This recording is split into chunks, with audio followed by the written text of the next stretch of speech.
You are listening to Sports Talk with Carter Williams. Carter Williams, Sports Talk. Only on Power 91. KSUU. I don't have to be careful. I got a gun. Oh no, my brains. Scaredy cat. Now you've done it. Stop! He's already dead. KSUU. All right, you're listening to Sports Talk, and I got a guest in here right now, Charly Booth. First off, congratulations, Summit League Goalkeeper of the Week. Yeah, it was pretty awesome. So the team off to a good start. It's gotta be good to see that. The 2-1-1 on the season so far, and you guys, I think the lowest amount of shots this season have been like 14. So the offense clicking, everything's clicking. It's got to be nice to get off to a start like that. Oh, it's awesome. It just feels great. It's amazing. You guys also, I noticed this when I looked at the schedule. You guys got this weekend, you got Riverside, and then you got Bakersfield. But then you have a long break until Summit League play starts up. That's got to be nice, right? Yeah, it's definitely unusual. This is like the first time we've ever had a week off in season, so it's definitely surprising. But, it could be good, could be bad. I'm hoping it will be a nice rest to get the weekend off and then start heavy when we start a conference. Now, this summer, this is one of the most interesting stories, I have to say. It was actually fun following up on this. But this summer, huge, tournament for U.S. and everything with the U.S. Women's World Cup in Germany. And you got a chance to be there. What was that like? It was freaking amazing. I can't even describe the words. The feelings that was there when I was watching the U.S. versus France, it was just inspiring. I just couldn't wait to get back on the field. I was like, wow, this is why I love soccer. This is why I play it. This is why so many people love it. It was just amazing to be a part of it. And if I remember correctly, after that game, the semifinal game against France, that you got a chance to get Hope Solo's autograph. Did you talk to her at all? No. There were a lot of people, the U.S. fans that stayed after, and I give a lot of props to Hope Solo and Ali Krieger and Megan Rapinoe for sticking around and giving autographs after the game, because a lot of us traveled so far and so long, and just to be within giving my ball to her to sign and being within 1 foot of her was just really cool. So didn't get a chance to talk. It's interesting, you being a goalkeeper and her being, and there's a lot of similarities, I guess, especially with the number and everything, both wearing number 1. And that, I mean, what kind of an impact to see her and to see her play the entire tournament does that give you, heading into this season? It just kind of shows how important a goalkeeper actually really is, and seeing her perform so well and do so well and be so confident and just know her position so well and trust her team so well. I just know that if I can be anything like her, that if I can perform just an inch of what she can perform on a game, then I know that my team will succeed also, because they would not have gotten as far, in my opinion, without Hope. That Brazilian game. She saved 2 PKs that were incredible. So, I mean, it was just awesome, definitely, to be within so close to her.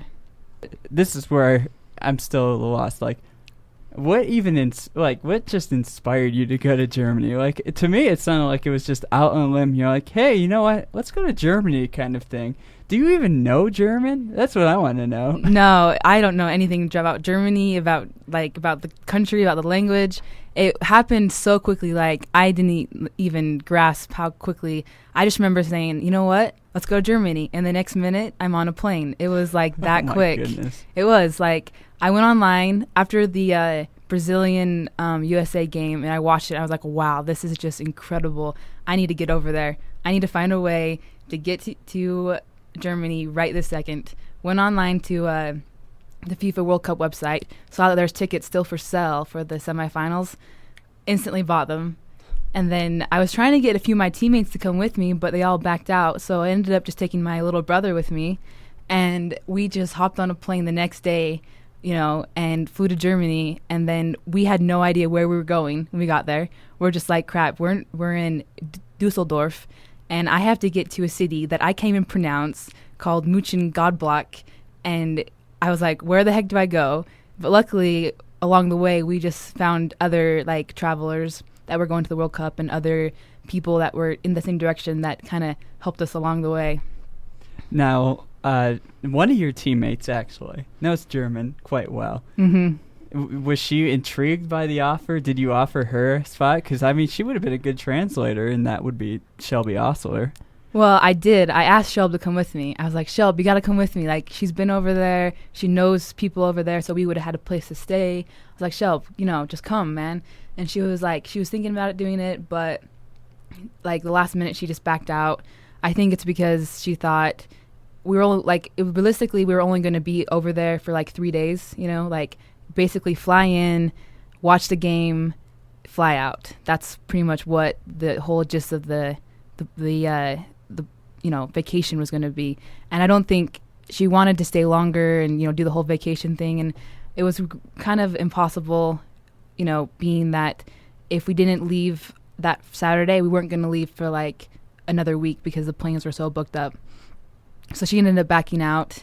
And yeah, it was like, okay, that's tough, but it was more of an adventure because like I got there and I totally surprised myself on directions, and like I was like, wow, traveling out of the country is not that difficult. I can do it. Now, have you at least grasped some of the German lingo now? Like some of the directions and stuff, like any of that? Not really, honestly. I'm kind of learned how to read a map, like on like the train station map when I was getting from city to city. But that's probably about it. And I was very bad at it. Got on a few wrong trains, but ended up at the right places. But you got there to the game. Mm-hmm. Now, another question. I know you went to the semifinals. Did you get a chance to see the finals? Well, me and my brother tried to stay and watch the finals there, but the tickets were just too expensive to watch the game. I mean, they were like 300 euros a piece, and that's really expensive in American dollars. So we ended up just flying home and watching it with my family, which was cool. I mean, I would have loved to stay there for the finals, but I got what I'm appreciative that I got what I got, and I didn't want to be greedy and Yeah. Yeah, I actually got a chance to see it, and I'm a huge fan of the team also. Like, Hope Solo was just awesome the entire time, but Abby Wambach is a hometown hero of my hometown.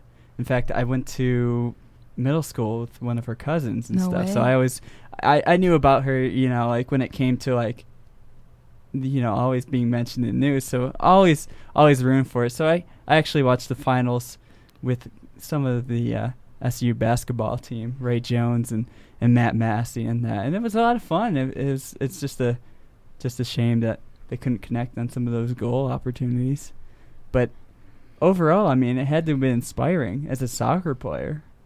It definitely was. To like get back into the season, just watching all of that. Oh, it was everything I needed. I was so pumped up, like, for training camp to start, and it was still like 3 weeks away, and I was like, I need soccer to start right now.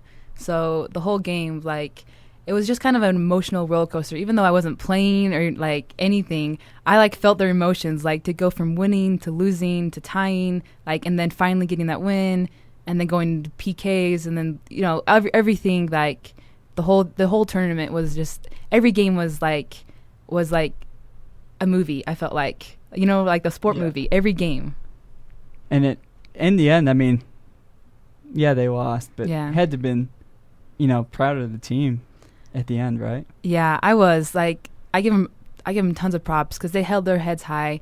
They know that, they almost had it, but they did everything they could, and in the end, they couldn't finish it out. And that happens a lot in soccer. I mean, I know the exact experience because we were, just there on Sunday playing Drake, and we outplayed them, we outshot them, and for some reason we just couldn't get the ball in the net, and sometimes that happens. So like it's definitely a tough way to lose in PK, especially when they had the lead. But I mean, I don't think they made a mistake throughout the tournament that was so costly. You know what I mean? Like, they overcame so much, and I'm definitely proud of them, the way that they left the tournament. Yeah, definitely. Now this season, let's talk a little bit about this season. Off to such a great start. What's different about this year's team from last year's and maybe even 2 years ago? What's different about this year's team? It's hard to put exact, call it, find the exact what's different, but I know that definitely the team chemistry is a lot better, and I think that now we're like me and my other classmates, seniors and juniors, now that we're older, I think that we understand the game more, and we know how to like play a lot better together. And I think we were just so young a few years ago, because last year we only had 2 seniors, and the year before that, I mean, I don't know. It's hard to like put what it is, but I know that I think it's basically comes down to that this year we all want it. This year we're willing to do whatever it takes. This year all we can think about is soccer. It's not like previous years where it was more about just going to practice, being done with it as soon as possible, just kind of just going along with it. You know what I mean? Yeah. And the other thing, I guess it's got to be nice as a goalkeeper this year. I hinted on this earlier. A lot of shots offensively. It seems like a lot of the time now, the ball's on the offensive side. It's got to be nice as a goalkeeper to be able to relax just a little bit, and wait for the next opportunity to make a save. Yeah, it takes a lot of pressure off the defense, because it's really hard when the other team is down on our half the whole 90 minutes and, blocking, all I can block and doing whatever I can do. Like, there has to be some release of pressure. You can't withstand a team for 90 minutes in one half. And so I definitely give tons of props to the offense for keeping it up there and keeping the pressure up. And it just comes down to just the hard work we've put in this summer. Like, we were all really dedicated this summer and doing our summer workouts and doing our conditioning and keeping up on our fitness, that when we came down, like, everyone's fitness was so well, everyone's touch was still there, and our dedication and our hard work was there, that, it's a lot easier now. It's not as difficult as it was last year. Now, another thing, when I started covering T-Bird soccer, it was kind of like there was the who would be goalkeeper thing in you and Brianna Fitzgerald. And in that time, you've separated yourself from that competition to also be one of the top goalkeepers in the Summit League. What in your like ethic? What's changed like in the last 2 years that has allowed you to be one of the premier goalkeepers? I think it comes down to my personality.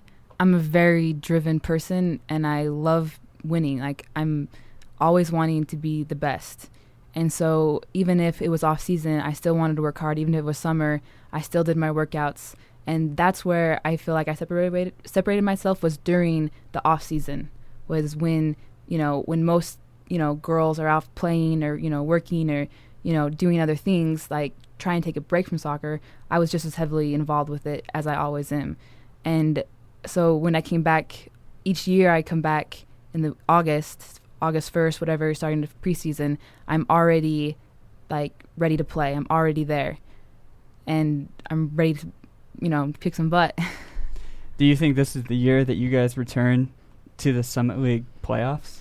I feel it, man. I'm feeling it every day. I'm like, oh my gosh, this is the year. I don't want to jinx us or like be overconfident or cocky or whatever, but I just know that we have the total capability of getting there.